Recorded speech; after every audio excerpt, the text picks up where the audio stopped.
podcast. I'm your host, Nick Jikomis, and today I'm speaking with Alexandra Elbakyan. Alexandra is the founder of Sci-Hub, a shadow library website that provides free access to millions of scientific research papers and books without regard to copyright by bypassing publisher paywalls in various ways. This website has been operating for several years now. I'm not sure exactly when it started, but basically it looks somewhat like the Google homepage, and you just sort of put in the URL or another code for any scientific publication that's found in a journal like Nature or Cell or any other scientific research publication, and almost always it then just provides you a PDF of that paper for free. So anyone anywhere can download thousands and thousands and thousands of scientific research papers that would otherwise be stuck behind paywalls. Alexandra apparently built this website all by herself, as she explains in the interview, and I discussed Sci-Hub with her, why she built it, how it works, and what she has to deal with in terms of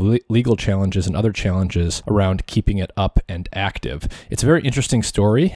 She's a just renegade computer programmer who was frustrated with all of the paywalls that charge very high fees to access scientific research, which is often actually funded by taxpayers and peer-reviewed by scientists for free, but nonetheless, it is owned and monetized by multi-billion-dollar publishing companies, which we get into in the podcast. Alexandra is a native Russian speaker. She understands English, so I asked all of my questions of her in English, and she responded to me in Russian, and she had me hire a professional Russian translator. So when you're listening to the episode, you're actually going to hear the voice of the translator who took Alexandra's words that she spoke in Russian and translated them during our conversation to English. So it's a fairly short conversation. The conversation I had was actually longer, but it required 3 people to speak. So I edited it down to me and the translator. And for the video version, there is no video. It's just much easier for editing reasons for me to just put in the audio there. But it's a very interesting conversation that I had with Alexandra. If you've used Sci-Hub, or whether or not you know what it is or not, it's a very interesting story. So I encourage you to take a listen. As always, if you enjoy the content on this podcast, please like, share, and subscribe. You can support the podcast in a number of ways. You can click on any of the links in the episode description to some of the products that I am recommending that I use myself. You can give us a 5-star review on Apple Podcasts. You can subscribe to the video version on either YouTube or Odyssey, and you can just share episodes that you find interesting with family or friends. This episode is supported in part by Athletic Greens. Their main product, AG1, is a comprehensive and convenient daily nutrition product containing 75 vitamins, minerals, and whole food sourced ingredients with less than 1 gram of sugar per serving, no nasty chemicals or artificial anything. It's gluten and dairy free and compatible with paleo, vegan, vegetarian, and ketogenic diets. AG1 is a quick and convenient way to supplement your diet to help ensure your body is getting the nutrients it needs. It comes in powder form, and you can mix it in water and drink it, or you can put it into a smoothie or a shake or something like that. I mix it into water and drink it with the first meal of each day, and it's super convenient. If you go to athleticgreens.com/mindandmatter, Athletic Greens will give you a free 1-year supply of vitamin D and 5 free travel packs with your first purchase. Their vitamin D product comes in tincture form, so you just take 1 drop each day. A large fraction of the population is actually vitamin D deficient, especially in winter months when we get less sun exposure, and vitamin D is super important for the proper function of the immune system and for a variety of other things. And there's even evidence indicating that vitamin D deficiency is correlated with more severe cases of COVID-19 in those who get infected. Every time I go into the doctor each year for a checkup, I'm always told that vitamin D deficiency is very common and I should be supplementing on a daily basis. So visit athleticgreens.com/mindandmatter or click the link in the episode description. You'll get a free 1-year supply of vitamin D with your first purchase. Today's show is brought to you in part by Dosist, an all-natural cannabis company specializing in dose-controlled cannabis products made with plant-based ingredients. To learn more about Dosist, their products, and where they are available, please visit their website through the link in the episode description. And with that, here's my conversation with Alexandra Elbakyan.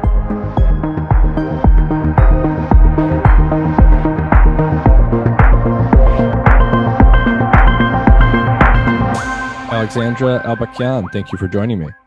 Can you start off by just telling everyone a little bit about who you are and what you do for those that don't know anything about you? My name is Alexandra Elbakyan. I am 33 years old. I was born and raised in Kazakhstan. I now study and live in Russia doing my postgraduate degree. I'm also a programmer, and at one point I was very interested in neuroscience and neuro-computer interfaces. And so one of the things that we're going to talk about, Alexandra, is something that you have built or a part of building called Sci-Hub. So again, for those that don't already know what it is, can you just concisely explain what Sci-Hub is as a tool?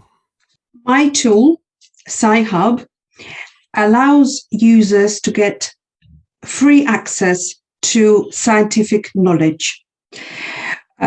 The issue many people face is that publications and journals and magazines release information and publish information for huge sums of money, and a lot of people don't have access to such scientific knowledge. So I have come up with a solution by establishing a website, a tool called Sci-Hub, to resolve this problem of financial barriers. And how does Sci-Hub actually work in terms of how someone uses the website? So for those that have never used it, how easy is it for them to gain access to scientific research and scientific papers? What do they actually have to do in order to get that? Okay, I will give you an example. Suppose you found an article online, but to read it, you need to pay a fee of $30. So what you can do is you can go onto my website and paste the link to that article you're interested in, and then you will be able to open that article and read it free of charge. Excellent. Yeah, I mean, that's for those listening. I've used Sci-Hub before. Virtually everyone I know inside and outside of academia that is interested in the scientific literature has used it. And it is not unlike the Google homepage. You literally just paste in a link to whatever scientific paper you're looking for, and you click a button, and then you get the PDF. So it really is that simple. And I want to start talking about why Alexandra created Sci-Hub, but also build some context for listeners around the scientific publishing industry and why it is set up the way it is. So for Alexandra, I think the next question is simply, what would you say is the foundational reason that you wanted to build a tool like Sci-Hub? It all comes to my own example. When I was in my last year at university and I needed to do my dissertation project, and all of the materials that I needed to rely on were expensive to gain access to. And I thought, wouldn't it be nice to provide free access to this kind of thing? So Alexandra, even while you were in a university system studying, you did not have access to all the papers that you needed. Is that accurate?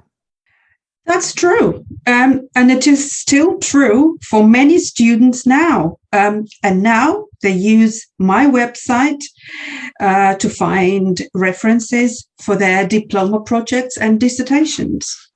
This is still true for many students now who need to find information which they can read free of charge on my website. And I wonder too if there is, so I live in the United States, which is also where I studied, and many of my listeners will be in the United States. And when you're in a university within the United States, you typically get access to most scientific research papers within the university system through the university's subscription to all of the journals, which the universities pay an incredible sum of money to have. So for many U.S. students in colleges and postgraduate work, they might ask themselves, well, we already have it free of charge. Is that true internationally? Do graduate students and other scientists outside the U.S. always have the same privilege, or is it harder in most countries to access those journals like you would as a U.S. student? In the US, the situation is slightly better with access to scientific works. If we compare, for example, the situation with India or China, but I actually have a lot of users, students from the US who come to my website. You have all kinds of universities in the USA. You have well-to-do universities and poorer universities. I see. So there are a lot of people at various US colleges that are using this. And, as I think you said, there are the big brand name universities that are very well funded and they have access to all of the journals that their students can plug into. But that's certainly not the case for all educational institutions, even within the U.S. So you're getting a lot of people internationally, U.S. and non-U.S., using this. And I can tell you just from my own personal experience, just talking to people, virtually everyone I know that accesses papers uses Sci-Hub at least sometimes. So that'll give you a sense for the scale of what we're talking about here. Now, what are some of the major challenges that you face in running this website? Because this is effectively like a pirate website, not unlike people may have seen for other use cases for music or other things throughout the years. So what are the major challenges you're facing in running and maintaining this website? The main challenge is the legal one for the website because it's taken to court. It's blocked in many countries of the world. It is considered to be illegal. And so when you say it's taken to court, who exactly is presenting you with a legal challenge? The legal challenges come from big corporations, from scientific publishers who have, you could say, appropriated knowledge and made it their private property. So we're talking about some of the major scientific publishers. These would be the corporations, the private companies that actually own the journals which publish scientific research. And what I want to unpack here for people is just to give them a sense for how this industry works. So Alexandra, can you give us at least a general sense for, most people who are not scientists, and even many people who are scientists, I don't think realize the size, the scale, and the scope of the for-profit scientific publishing industry. So when you say that a scientific publisher is taking you to court, a lot of people will listen to that and probably think, well, how, a scientific publisher, that sounds pretty obscure. How big and how powerful can these people really be? So how big is the scientific publishing industry in your estimation? I can give you an example of one big corporation. I think the figure was given for year 2020 when it had the net profit of $1 billion for the scientific publications. It's we are talking about probably 1,000 of scientific publishers, and in reality, what happens? Scientists write their scientific research, their scientific work, and then publishers publish their work and then sell it for big sums of money. So in essence, you can call that such scientists work for these publishers almost for free, or you can say for free without even adding almost. Yeah, and for those that don't know, I'll just provide an additional example of what we're talking about here. So whenever you hear the term peer review, we always talk about this process or this component of the scientific process called peer review. And this is supposed to be and it is, in essence, a very important part of the scientific process, right? If I'm a scientist and I conduct an experiment and I get an interesting result and I publish that, I want to share that with the other people in my field and anyone who's interested in finding it. When that goes through peer review, the idea is that other experts in my field are going to critique and help me revise that study to make it stronger. What most people outside of science don't understand is the scientists who do that peer review, they're going to spend hours of their time using the full force of their expertise to usually provide a very detailed critique of that. And it's usually hours and hours of work. The journals ask you to provide that peer review, but they do not pay you at all. So when scientists are peer reviewing each other's papers, they're essentially working for the journals for free. And in exchange for that, the journal is getting the critique, they're getting the revised paper, and they don't have to pay anyone for the time and the labor that went into that component of the publication process, which is why, as Alexandra pointed out, the revenue that they generate and the profit margins that these big publishers have are exorbitant. You would be shocked by some of these numbers. So, Alexandra, my next question for you is, let me try and play devil's advocate here. So you're basically enabling your users, the scientific community, and indeed anyone in the world, to access scientific knowledge for no cost. But a potential criticism of this would be that, well, these publishers have been around for a long time. We've had scientific journals for a long time, and despite what we just said, despite the fact that peer review is basically unpaid labor that scientists give to the journals in order to conduct peer review, a lot of other work goes into publishing these papers, putting them to journals, and staffing up to have all the administrators that you need to facilitate that whole process. Aren't you going to put these people out of business, and isn't that unfair? Not really, because you can cover your costs in other ways without limiting access to knowledge. There are other models. And can you give us some examples of how you imagine that?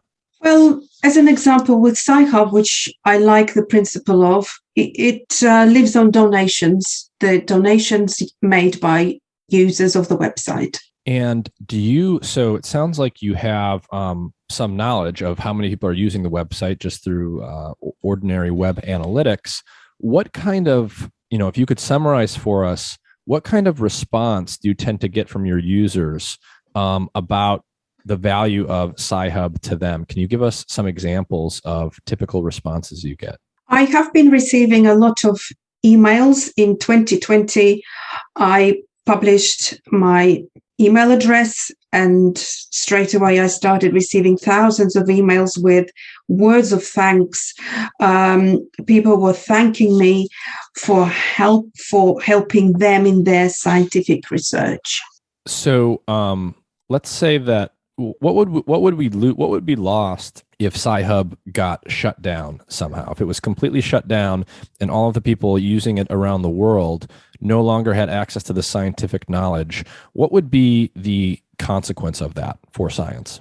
At the very beginning, when there were technical issues with the website, I even got feedback that all of his work in the laboratory came to a halt.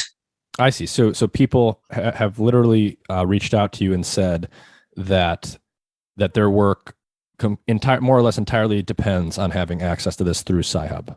Yes, that is right. Interesting.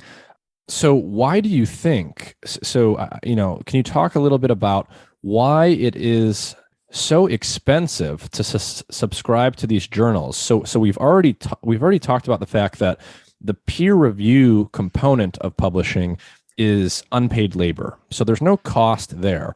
So, when we think about the costs for these publishers, to the extent they're still printing physical magazines, there's the cost of printing the physical magazine. There are administrative costs associated with the editors and the people that work for the journals, facilitating the peer review process and making judgments on the initial submissions, the papers that get submitted to the journals. But the fees for accessing either single articles or subscriptions are large for individuals, and they're extremely large for universities. I can just tell people that big universities are paying exorbitant amounts of money to get subscriptions to all of the many journals that these publishers control. Why is this price so high? Where does that come from? Simple reason, maybe just human greed, the desire to grab as much money as possible. There is another theory that this would create intentional limitations for countries such as India or China to slow down their scientific and technological progress. Interesting. Just to add a little bit more detail to that, I think a big part of this, from my perspective in the U.S., is the structure of this whole industry allows. There's this sort of captive audience problem. So when you think about, just to take a U.S.-centric view for a moment, when you think about all the universities in the U.S.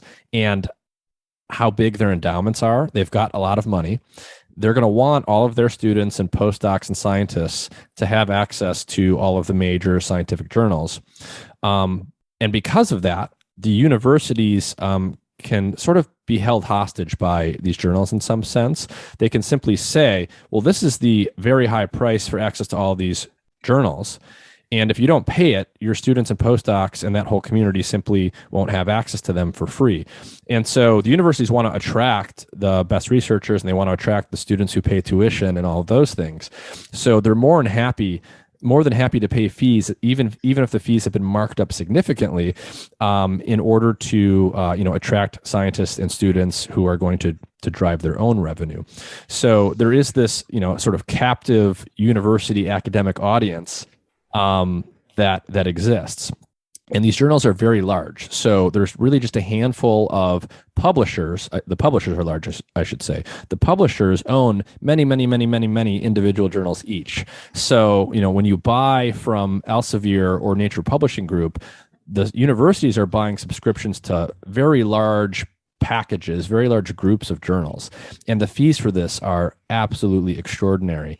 But they need to pay them in order to keep the university system flowing as it is currently structured. So, Alexandra, given the ongoing legal troubles it sounds like you're having, I would assume that the publishers are persistent, that you are just going to have ongoing problems. Is this something that you have to spend a lot of time personally dealing with? And have you just accepted that as the nature of what you're going to have to deal with? Until now, and it happened quite a few times on quite a few occasions, I simply ignored those legal challenges and those legal claims in court. And in the majority of them, I didn't know about them. For example, I found out about the legal challenge in Russia only after one of their websites was blocked. Interesting. And let me start to ask you a little bit about the future of Sci-Hub. In your view, how big is the risk that Sci-Hub were to get shut down internationally? Is this a serious concern for you, or do you feel like that is unlikely to happen? No, I don't think it will happen now, because there are too many mirrors of the website of the Sci-Hub, of this platform itself. And from the very start, the database was decentralized anyway, so it would be physically impossible to completely do away with this project, with Sci-Hub.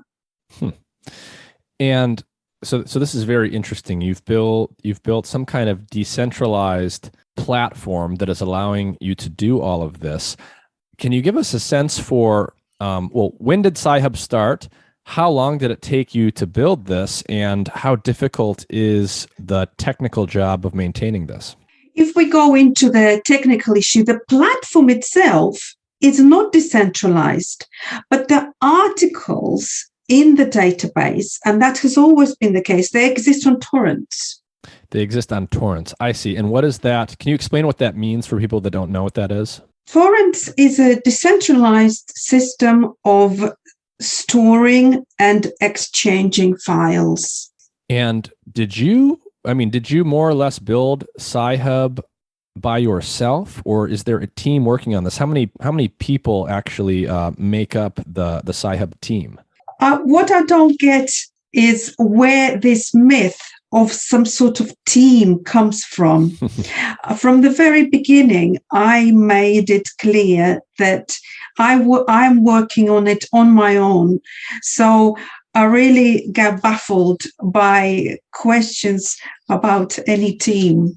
I see. If I had to speculate, I would say that I think when people learn what Sci-Hub is, and the fact that Sci-Hub is single-handedly sort of standing up to this entire publishing apparatus, I think a lot of people naturally assume that it could not possibly be one person. But it sounds like you truly are the architect, and at least listening to you, you make it seem like it wasn't all that difficult for you. How much of a challenge was it to build this? Was it relatively easy for you?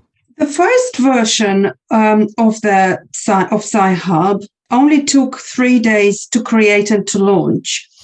Of course, the current version is much more different from the original version. But then we're talking about 10 years of me working on it and improving it. But really, even now, it doesn't take that long to keep it running and to operate it. Definitely not 8 hours a day as you would work full time. Fascinating. So it sounds like you get a lot of feedback from users, and you sustain the website from donations from those users. What can you remind us again what you're studying for your postgraduate studies, and what is what do you hope to do with your studies? Are you a scientific researcher yourself, and is that the path that you plan to continue on? I've now entered the Institute of Philosophy, so I am studying philosophy to reason the principle that access to science and that science should be free and open. And well, let me just ask you the simple question. Why would you say that you believe that? I just genuinely have always liked this idea. It resonated with me. But if we go deeper and if we go further back to my younger years, I always supported the freedom of internet, the freedom of knowledge against copyright. And since childhood, I have been used to downloading things for school free of charge, software free of charge. So you can say that this is my subculture behind it. Interesting. And how long have you been computer programming? Have you been doing that since you were a child? What's your background in education there? At the age of 12, I started designing web pages, and at the age of 14, I started writing software using Delphi. Interesting. So you've been doing this from quite a young age. So for someone who has never used Sci-Hub before, how do they actually find it if they've never gone there before? The best way is to Google it, then get into Wikipedia and find the reference to it, the link to it. Oh, I see. So the reference is often just in Wikipedia. So if you just Google Sci-Hub, there's a Wikipedia page for Sci-Hub that explains what it is. And the link is actually present there, so people can just go to Wikipedia and click on it. What happens? Now, you said that in some countries, Sci-Hub is banned or it's considered illegal. So depending on which country you're in, can a user actually get into legal trouble for using Sci-Hub? And has that happened to your knowledge? Personally, I am not aware of any instances when a user would be held responsible. I don't know of those. But yes, in some countries, the website is blocked with a notice that using this website would be illegal. I see. So some countries block it, and there's a notice that says it is illegal. Can you give us a sense? Do you know some of those countries? Can you list them out for us? What are some of the bigger ones? But if we do talk about these countries, then it's France, Italy, Sweden, UK, Austria, Russia. In the US, the website is not blocked, but it is illegal. And in the US, I was fined $15 million, the fine, which of course I did not pay. How?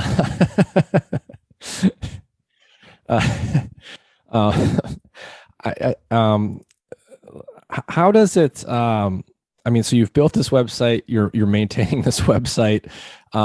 You're being sued by very large corporations which have market capitalizations in the billions of dollars. You just said that you were fined this ridiculous fee, and you're simply ignoring it. Do you feel any pressure? Do you feel any fear? Do you feel pride that you've how does it feel knowing that you've architected this website and it is causing this level of controversy, this level of attention from such big entities? Fear is something I definitely don't feel. The rest of the emotions depend on what mood I am in.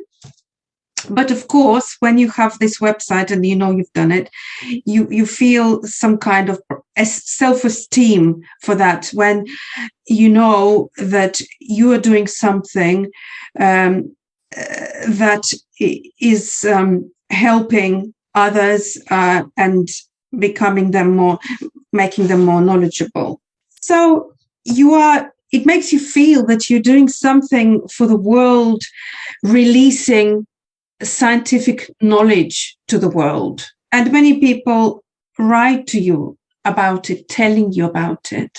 For those of you that have never seen the Sci-Hub homepage, a feature that I've often heard people comment on is, in addition to the main functionality, which is just a small box that you can put a URL into and a button, again, not unlike the Google homepage, typically there has been a feature on the side of the web page, which is just a little GIF of Alexandra herself waving to the user. So I think one has always gotten the impression, Alexandra, that you have felt very confident and unfearful, as you said, in yourself in this endeavor. Why is it that you feel that way? I think a lot of people, if they were doing something like this, and it was at the scale that this is at, that they would feel fearful. What gives you the confidence that you appear to have? How do I know? Interesting. So do you have any, do you have any goals or ambitions beyond Sci-Hub? Is there anything else that you're really aiming for in your personal life and your personal career? Yes, after the Sci-Hub, I plan to open my own scientific research institute. Interesting. And what are your thoughts on the nature of such an institute? What are the things that you would hope to research there? For example, the issue of eternal human life, immortality. Immortality. Yeah, no, that's a booming area right now. Anti-aging research, and there's a lot of research going on there that's very fascinating. I'm not sure I asked this previously, but I probably should have. Are you willing to give us a sense for how many people around the world are using Sci-Hub, say, each month? So in China, 1 million unique users, 1 million unique users from Europe. I don't recall the figures for the USA, but North America, 500,000, so slightly less, and slightly more for South America, 700,000 users. We know that many of the people using Sci-Hub are professional scientists working within universities. And even though they themselves might be using Sci-Hub to get easy access to papers, they are still submitting their own research to the big journals owned by the big publishers in order to get published in those journals. And I'm curious what Alexandra's attitude is towards those professional scientists. Does she believe that they are being hypocritical in doing that? Does she believe that they should stop submitting their own work to the big journals? Yes, of course, it would be great if all scientists started publishing their work with open access.